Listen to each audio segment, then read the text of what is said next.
নতুন একটা ভিডিওতে সকল ছাত্রছাত্রীকে স্বাগত জানাই। আজ আমি চতুর্থ শ্রেণীর রায় ও মার্টিনের প্রশ্নবিচিত্রার বাংলা বিষয়ে তৃতীয় পর্যায়ক্রমিক মূল্যায়নের প্রশ্ন ও উত্তর নিয়ে আলোচনা করছি। ভিডিওটি শেষ পর্যন্ত দেখার জন্য অনুরোধ করছি।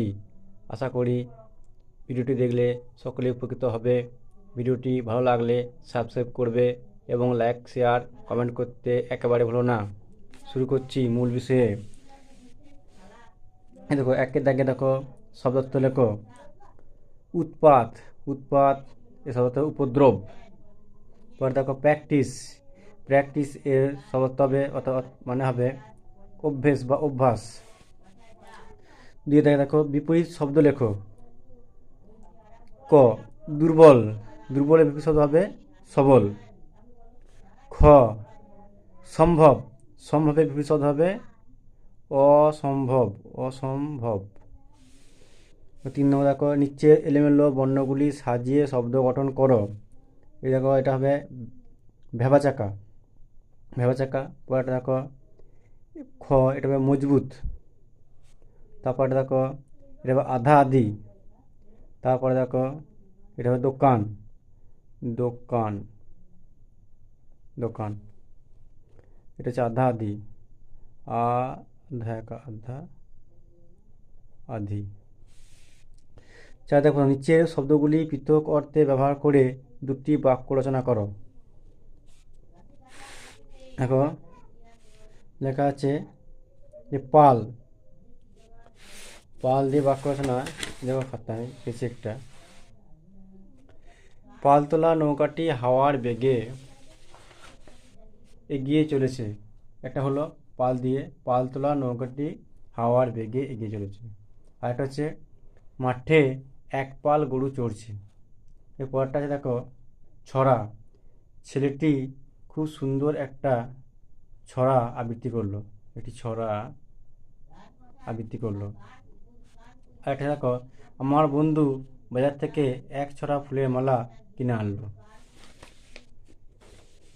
এবার দেখো পরেরটা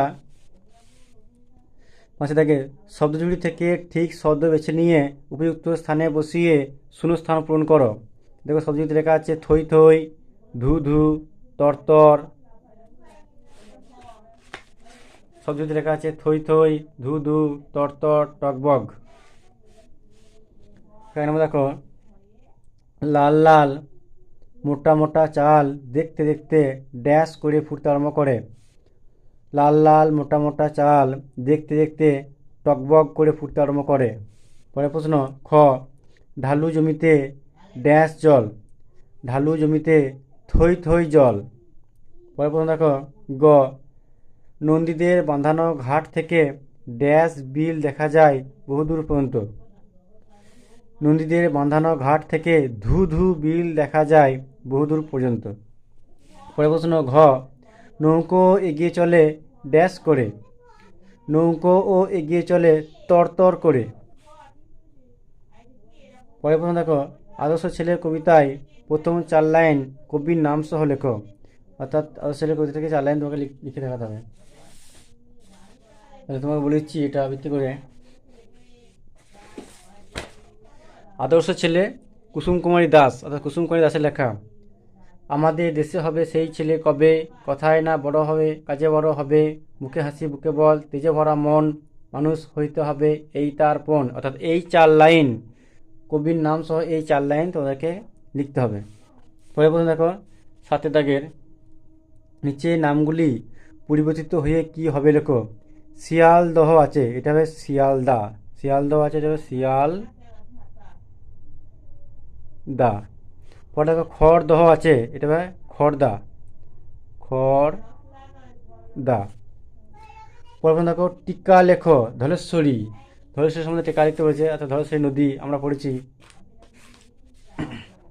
এই দেখো ধলেশ্বরী নদী টিকা। ধলেশ্বরী নদী বাংলাদেশের উত্তর কেন্দ্রীয় অঞ্চলের টাঙ্গাইল জেলা, মানিকগঞ্জ জেলা, ঢাকা জেলা, নারায়ণগঞ্জ জেলা এবং মুন্সিগঞ্জ জেলার একটি নদী। নদীটির দৈর্ঘ্য হচ্ছে 292 কিলোমিটার, গড় প্রস্থ 144 মিটার এবং নদীটির প্রকৃতি স্রোপিল আকার, পরের প্রশ্ন দেখো 9 দাগে নিচের কোন বাক্য কোন ভাব প্রকাশ করে লেখো। কি যে ভালো লাগতো, কি যে ভালো লাগতো, এটা হচ্ছে বিস্ময় প্রকাশ করছে, বিস্ময়, এটা হচ্ছে বিস্ময়। কি যে ভালো লাগতো, এটা হচ্ছে বিস্ময় প্রকাশ করছে। সে নদীটার নামও খুব মিষ্টি বাতাসি, এটা প্রশংসা প্রকাশ করছে, প্রশংসা, প্রশংসা, প্রশংসা। ওটা অনেকটা যেন মানুষের মতো, এটা সংশয় প্রকাশ করছে, যেন বলেছে, এটা সংশয়। পরে দেখো যা চশমাটা কোথায় গেল, এটা প্রশ্ন, এটা হচ্ছে প্রশ্ন প্রকাশ করেছে। পরেরটা দেখো না না ওখানে নামা যাবে না, এটা হচ্ছে নিষেধ, মানা করেছে, নিষেধ, নিষেধ প্রকাশ করেছে। এই প্রশ্নগুলি এক কথায় উত্তর দাও। বন হাঁস কি করছে?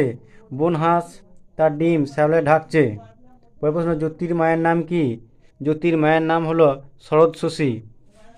পরের প্রশ্ন দেখো রবি ঠাকুরের ভাইপো কে? রবি ঠাকুরের ভাইপো সুরেন। পরের প্রশ্ন যতীন কোথায় দর্জিতে দেখা পেয়েছিল? যতীন মাঠে দর্জিতে দেখা পেয়েছিল। এরপর দেখো ডান দিক ও বাম দিক মেলাও। ডান দিক এবং বাম দিক মেলাও। ডান দিক দেখাচ্ছে বেলা থাকতে থাকতে, তারপর দেখো গাংচিলি উড়ে উড়ে, তারপরে দেখো বসে বসে, তারপরে দেখো পাড়ার লোক ছুটতে ছুটতে। এইদিকে দেখো চলে দেখি এসে ঘাটে জমে পৌঁছাইয়া দিব। তাহলে 1 নম্বর বেলা থাকতে থাকতে পৌঁছাইয়া দিব। পরটা গাংচিলি উড়ে উড়ে চলে। পরটা বসে বসে দেখি। পরটা পাড়ার লোক ছুটতে ছুটতে এসে ঘাটে জমে। এরপরে প্রশ্ন তারপর দেখো নিচের প্রশ্নগুলি 2-3টে বাক্যে উত্তর দাও। হোসেন মামা কি কি উপহার এনেছিলেন? এখানে হোসেন মামা উপহার এনেছিলেন রানীচন্দ্রের লেখা আমার মার বাপা বাড়ি গুদাম থেকে নেওয়া হয়েছে। এখানে হোসেন মামা 1 কান্দি পাকা কলা ও 2টি কাঁঠাল পাড়িয়ে নৌকায় তুলে দিয়েছিলেন। পরটা দেখো ক্ষয়ের এই নিয়ে প্রতিযোগিতা হতো, কোন প্রতিযোগিতার কথা বলা হয়েছে? এখানে সুনীল গঙ্গোপাধ্যায়ের মায়াদ্বীপ গল্পে শুশুক দেখা প্রতিযোগিতার কথা বলা হয়েছে। পরটা দেখো মায়াদ্বীপে ওনারা থাকেন, কাদের প্রসঙ্গে একথা বলা হয়েছে? এখানে ওনারা বলতে অশরীরী অর্থাৎ মানবের প্রসঙ্গে কথা বলা হয়েছে।